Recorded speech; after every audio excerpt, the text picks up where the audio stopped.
Woohoo,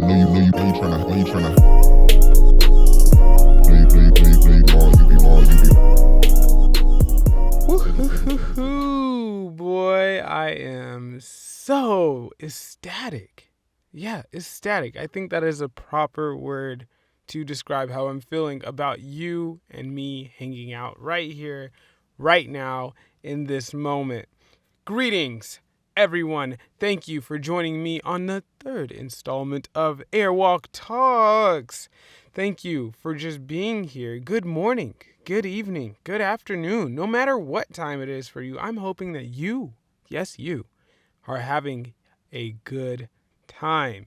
We're talking about Illuminati Confirmed, but before I talk about that, I want to just say that I decided to keep everything absolutely free and open for you. Yes, you. Let me know in the comments if you really enjoy the information that I've given you and it has added value to your life, or if you have any other questions, honestly, because I would love to answer them. And I would love to just keep everything as clear and concise as possible.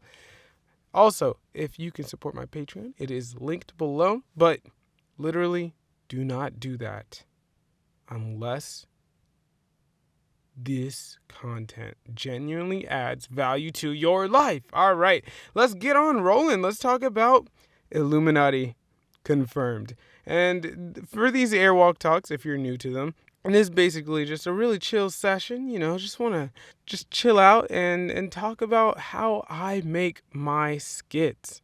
Because I looked it up on YouTube and I didn't really see a whole lot of content or useful content out there. So I really just wanted to provide my audience and anyone else who's curious about how they can just go about making their own skit. There are a few different sections that I go through, which is obviously the title of the skit. So each episode has its own skit.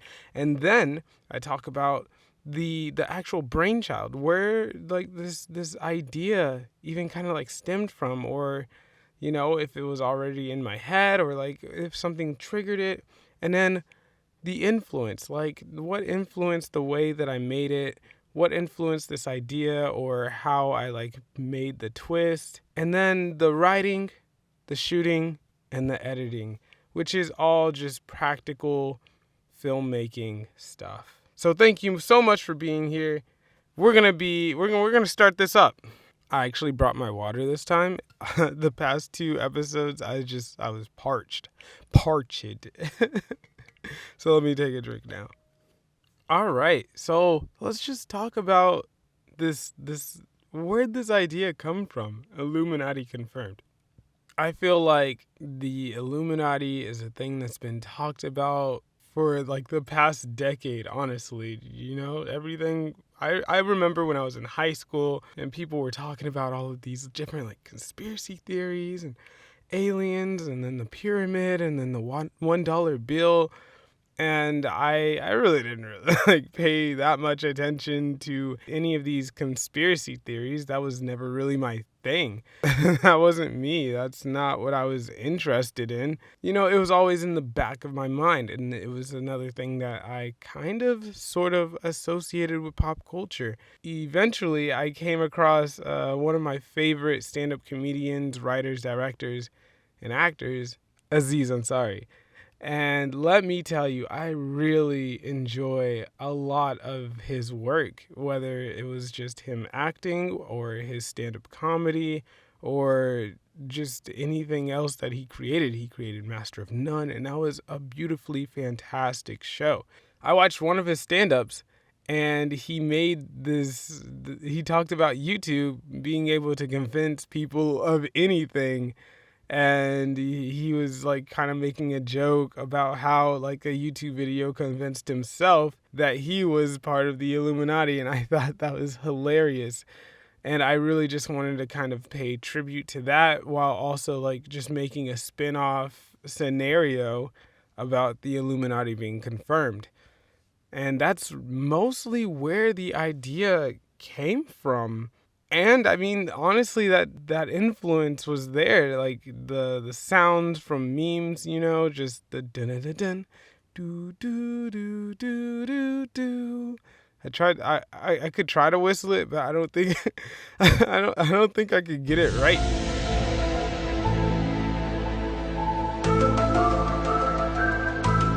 So yeah, it was just that and just the triangle there and just like trying to match up these triangles with like different normal like the everyday triangles that you may not even notice, like one under the bench and then the one on the roof.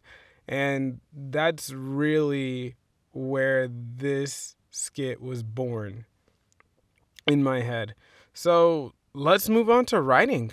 So this time around, when I started writing this skit, I'm starting to really find my groove as to how to really write different stories and for me to understand things. And for this one, I added like there's no actual key on it, but whenever I put the asterisk, that means that an action is being done. And that was just for me to further conceptualize and communicate what I had going on in my head and make it a little bit easier, a little more clear for myself to understand while I'm acting, while I'm shooting. Usually that's not too important, but when you have all of these things on your mind, like, okay, there's two actors. Okay, I need to remember that there's going to be a close up in between this action and that action. Oh, yeah, I also need to remember to focus the camera and keep the audio right. There's so much going on set, which is my living room, but there is still so much going on nonetheless. And just having better communication from my past self to my future self or present time self is so crucial, and it made the shoot tremendously easier. And so I had Aziz skit plays in the background, and then I made A2 look over and Aziz continues, and this is just to really tell myself how I'm gonna, because I actually put the Aziz Ansari audio in post. There was actually no sound coming from the phone whatsoever, which is ridiculous because that is the magic of editing. But we'll get to there. We'll get there. And now we have all of this bounce back and forth in between A1 and A2. And he's just like, it's Aziz Ansari's new stand-up. You got to watch it. And then he motions to come see it. And it's just those actions, they bring everything to life. And it helps just further ground the fact that like there are two different people in this same space. And I feel like this is the one skit that I genuinely I nailed. I nailed the fact that like the two characters are talking over one another, because that is something that is so common in everyday conversations, and I feel like people don't even notice that. I mean, I don't even notice that usually unless unless I'm deliberately doing so. I wouldn't even notice that. Like, you'll be like, hey, yeah, can you bring the eggs and the salt? And he's like, yeah. But they're overlapped. Being able to really just write that out or write it in a way that you can kind of see that these lines will be kind of overlapped, it is beautiful. It helps. It helps so much. And I highly recommend just finding your own way to be able to convey that to yourself, or if you're in a group with other people, just figuring out how to communicate that through writing. And all of this bounce back and forth, I mean, yeah, some, but just stopped watching. No, he's Illuminati confirmed. Okay, bro, this video explains it all. And then he goes on to say Illuminati's fake, watch it. And then this is then I say fair warning. This was me actually being blatantly obvious, like saying, hey, fair warning, audience, something is going to happen in the future, aka called foreshadowing, if we're going to talk about literature, right?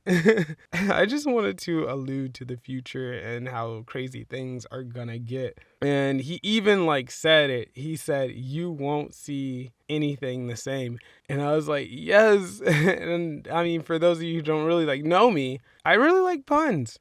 Puns are cool. Maybe they're so not cool that they are cool, or they get laughs. And if they don't get laughs from other people, they get me to laugh. And honestly, that's That's all that matters. And I'm sure other people out there really like puns.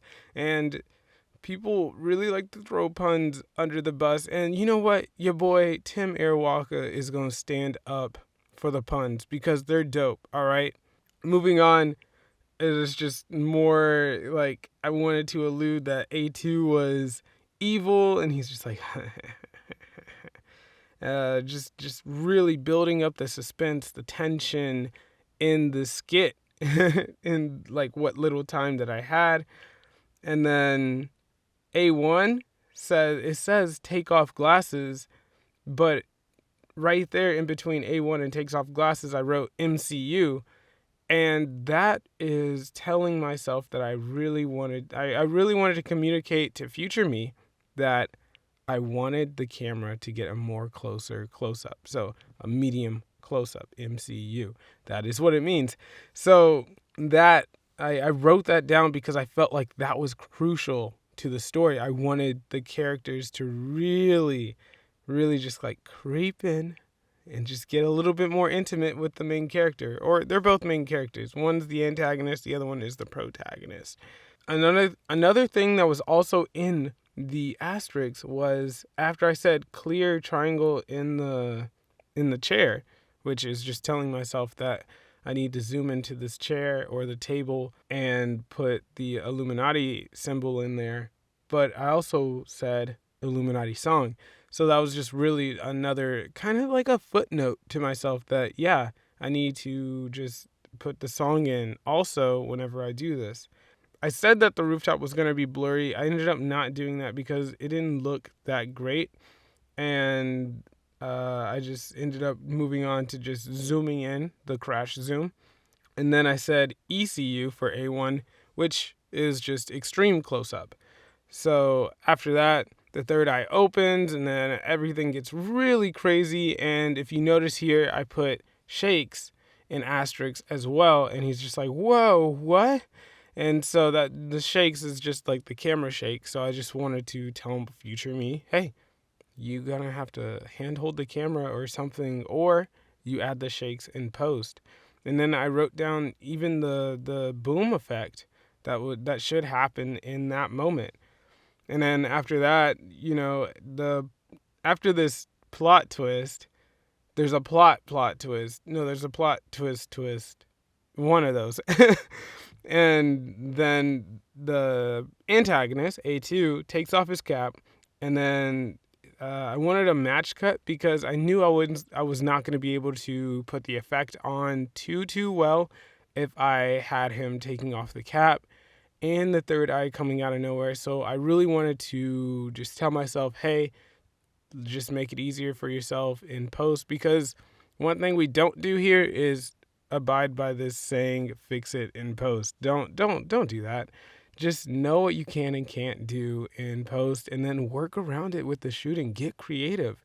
Like this one, I made 2 different shots, but I match cut them together. So he took off his hat close up, and then I matched it with the same action in an extreme close-up, but this one had the effect on it. So just try to get creative whenever you're doing things like this, because it's really important to do so. And also, if you try, I mean, there's so many different workarounds that whichever workaround you choose is probably going to be unique to you.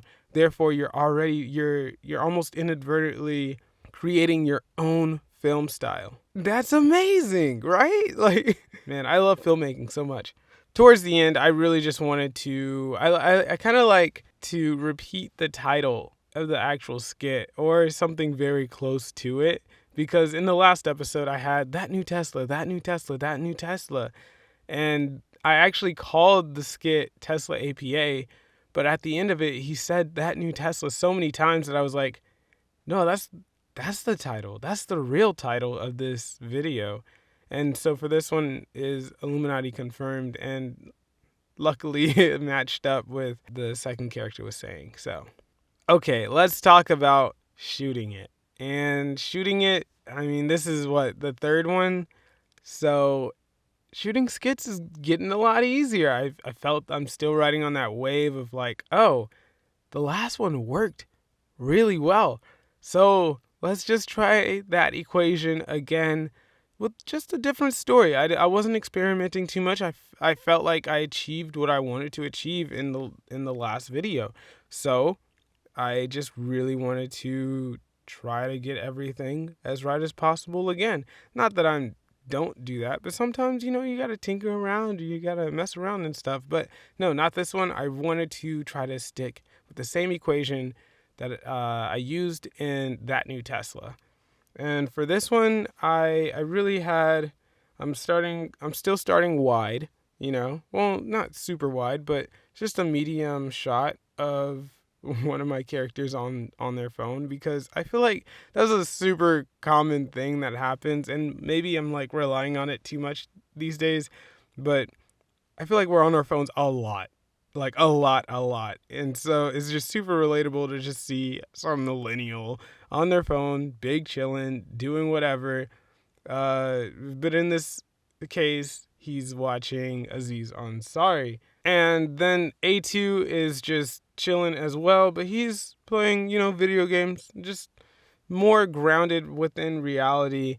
And then they start having this conversation, which is like a conversation that I feel like I've heard before, honestly.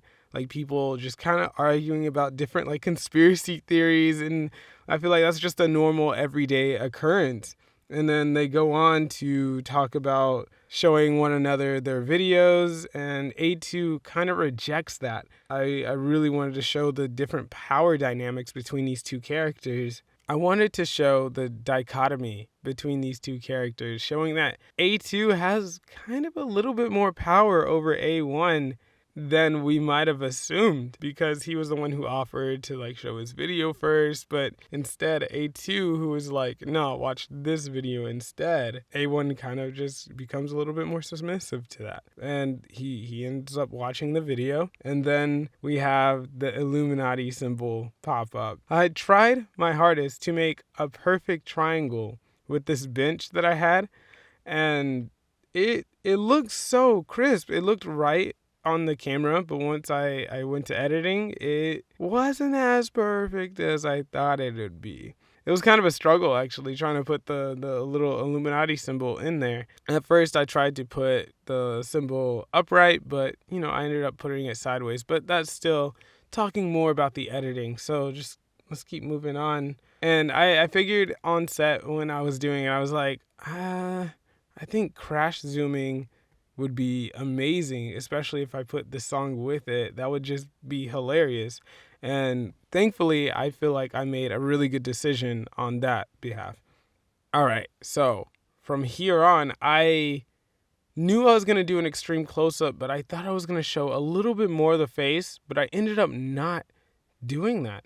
Instead, I really tried to go in close, and I showed both of the characters' eyes, and that's it. Just like their eyes, their eyebrows, a little bit of space of their forehead for the effect that I knew that I was going to put in. And that was it. I kept the shot so tight. I don't know if I could have made a shot any tighter. There is this one pickup shot that I later got after I shot everything else, which was just a super duper close up of my eye in focus, and I used the 50 millimeter instead of using like my average 18 to 55 millimeter lens. Just know that like the 50 mil is just a little bit more crisp because it's a prime lens, which just means that there's less glass involved because it doesn't zoom, and so I can get a more clear image. And from there, I got a really close up shot of one of my eyes, and that is what I would later use to put onto one of the characters, or both of the characters, actually. So let's talk about editing. I'm really excited to talk about editing because I thought this was going to be a crazy editing endeavor, but it actually wasn't nearly as hard as I thought. So whenever I was editing this particular skit, I really wanted to carry that conversation. And if you watched the last episode of the AWT, How I Do My Skits, I talked about how I really admired the way that Quentin Tarantino directs his conversations, and how they carry along so easy, so flowy, so natural. that it feels like you were yourself in that conversation with the characters. And it's just something that I really wanted to get good at. It is kind of a different beast to be acting all on your own because there's nothing to act with. And I feel like really good actors do this all the time with, like, the computer graphics, the CG creatures or something like Dr. Doolittle. I saw like an ad today and it was just like Dr. Doolittle talking to like some squirrels, and I was like, those squirrels aren't actually there. He is talking to nothing. He's acting with nothing. And maybe they put something like a placeholder there, like he was talking to like a little squirrel figurine. But sometimes they don't do that, and they just rely on the actor's ability to just really convey the fact that there is a talking squirrel right there in front of Robert Downey Jr.'s face. And that's the thing that I am still trying to get a hold of in my acting. And it's not like I want to be an actor. I mean, acting is actually kind of fun. But so is making the film. And that's the thing, that's the beautiful thing about making these skits, is that I feel like I have 100% creative control. I can go from start to end and know that the entire skit is just me. That's it.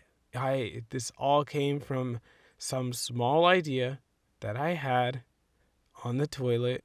I'll talk about that later. That's something different. Like we don't need to talk about that right now, but there's something magical about the fact that like something was an idea, almost like a dream, and then it comes to fruition. And even though it's something small, like a 2-minute video, that doesn't mean that I can't take that one step further, or 2 steps, or 3, or 10 steps further, and take like bigger dreams, bigger thoughts, bigger ideas, make that come into fruition and manifest something that objectively did not exist. And that to me is crazy. And that's really the main reason, or one of the main reasons I like or even love content creating.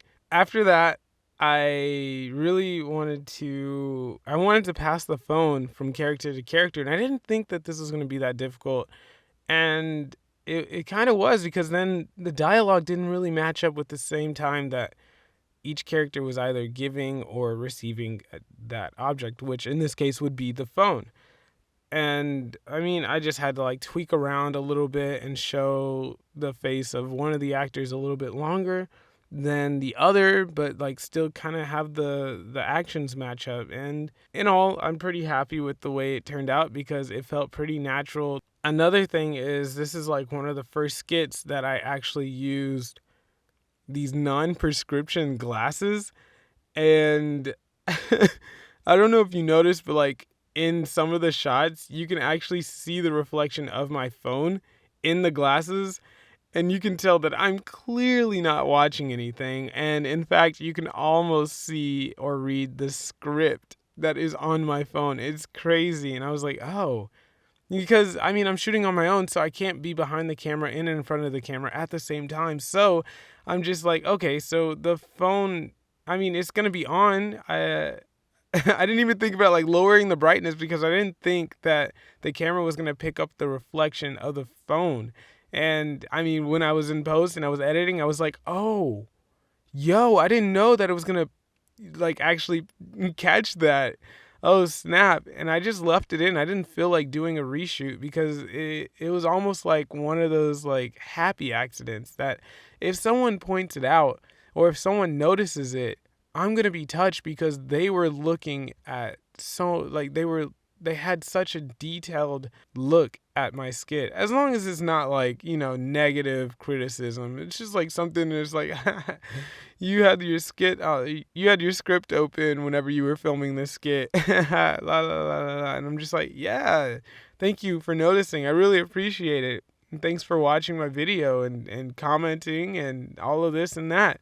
And then there was another shot right before I actually had to put the first Illuminati triangle in, which was actor 1 taking his glasses off. And for this shot, it just didn't feel right. It was too still. And A2 did his part of building that suspension. I just needed to further emphasize that. And the way I achieved that was by taking the shot that I had of actor one and just slowly zooming it in. Not a whole lot, nothing even too noticeable. And the crazy thing is, for this shot, there was almost like this parallax happening for this shot. It was super cool. It almost had a very creepy, eerie feel to it, and that's basically what I was trying to achieve. Going on from there, the Illuminati triangle. It was so hard. This was like a big fat challenge to get the triangle to fit right. It took me like almost 15 minutes to get the first triangle in there the way I wanted it, and I like messed with the skewed effects or like trying to change the transformation of it, and it was not happening. So I just like ended up taking the triangle. I used like 2 or 3 different triangles that I found off of the internet. I ended up just taking the triangle and I was like, you know what? I'm just going to turn it on its side and show that it's not perfect. Because one of the best things about making these videos is that I want to suspend disbelief. And I'll say it every single time because that's how crucial it is. Because that is what I'm doing. That is the main thing of these videos, is suspending disbelief. Just like, oh, well, there are 2 different people in this room. He is watching Aziz Ansari's stand-up on Netflix. I forget which stand-up it is. Just having the Illuminati triangle kind of just there. I lowered the opacity just a little bit, but like kind of almost crappily put into the triangle hole of the bench. I feel like that was perfect. And I just went along with that, and I decided not to waste too much time. And moving to the next part, the next shot, when I zoomed into the roof and I put another Illuminati triangle on there, I really wanted to skew it a lot and just like make it look oh, so crappy. And that is what makes it so funny. I feel like that was probably one of the hearts of my pitch, which was like, yeah, I basically just did this with a camera and a laptop and myself, and that was it. The only prop that I had for this technically were 2 things, which was the table and the glasses on actor one. And then the final thing, which is the eyes. And I talked about how I got that last pickup shot. Well, I took that shot of the eye and I essentially just created a mask around it. Whenever I shot my eye, whenever I was on set and I shot my eye, I got as close to the light source as I could, so it could be very well lit. I tried to get super sharp focus, and I tried to get as close as I could to the camera. So that way I didn't have to like do a whole lot, and like you really have to make sure that you're super still for this, because if you're moving around, then it's going to make it way harder, like 10 times exponentially harder to mask that eye out. So instead I masked it out. I got a few clips of that, and I tried to get like different takes of me looking left, looking right, looking up, looking down. And I feel like that's what really sold the fact that this eye was actually connected to the actual actors, because I tried to find the takes wherever I looked left or whenever I looked right, up, down, towards another character, away, looking at the other eyes. And I feel like that's what really sold the fact that, oh, this dude has 3 eyes. What? What is going on? How did that happen? And taking that time out to like really try to get the eye to match the skin tone, because it was in 2 different lighting situations. So I had to go in and just mess around with the RGB curves, and until I could color correct the fake eye to like match the footage of the actors. So that took a little bit, but after I got it right, I was like, yes, this is it. I can at least believe that these eyes they belong on the forehead. And I tried to put it in the most empty spot of my forehead, because not many people, I don't know if you do this, but like whenever I make a facial expression, my forehead gets really wrinkly and it's crazy, but I'm okay with it. After that, I just tried to derail these characters as much as possible. And actor one is freaking out, as I would probably freak out. And I wanted him kind of grounded in reality. He was just like, oh my God, oh, I have a third eye. What am I going to do? How do I close it? He's like, how do I close it? How do I close it? And he's like, take it back. He says that to the second character. And then the second character says, nah. And I tried to like cut the audio. Also, I forgot to talk about music, but I cut the audio of the music just at the right time for it to kind of get quiet, kind of get calm a little bit more. For actor two to respond to him and say, nah. And that right there is when I brought back the music, and I kind of brought back and I brought back the sounds and all of this, and that's when things just started derailing even more, and he just keeps yelling. It was great. And for the music, really, I just used like the X-Files song, and then I tried to also, I found like the trap remix of it, and I really tried to blend those two things together when the crap hit the fan. Because I feel like that was super important to like just deliver my message. Oh man. Hopefully these podcasts get easier for me, because man, I feel like I'll be talking for a long time. But that was it. That was Illuminati Confirmed. I talked about the idea, where it came from, its influences, how I wrote it, how I shot it, and how I edited it. Is that hard for any of y'all to say? How I edited it? How I the past tense form of edited it. Yeah, I said it. And how I edited it. Okay, that didn't sound right. Either way, thank you so much. I hope that you had a great time hanging out, chilling out, learning, and just chilling, Thank you. I really appreciate you being here. Just like this video, like, comment, subscribe, if that's a thing that you like to do. If not, then there's no pressure, honestly. And you're not going to hurt my feelings, but, I would definitely appreciate it if you did do those things. And as long as I can add value to your life, then in my eyes, I did something right. I accomplished the goal that I was trying to achieve. Thank you, Airwalkers. I am super grateful for all of you. I cannot wait until next week when we get to talk about another video. And I don't know if I want to like say the title of the next video when this episode, because maybe, I don't know, maybe that's a thing I should do.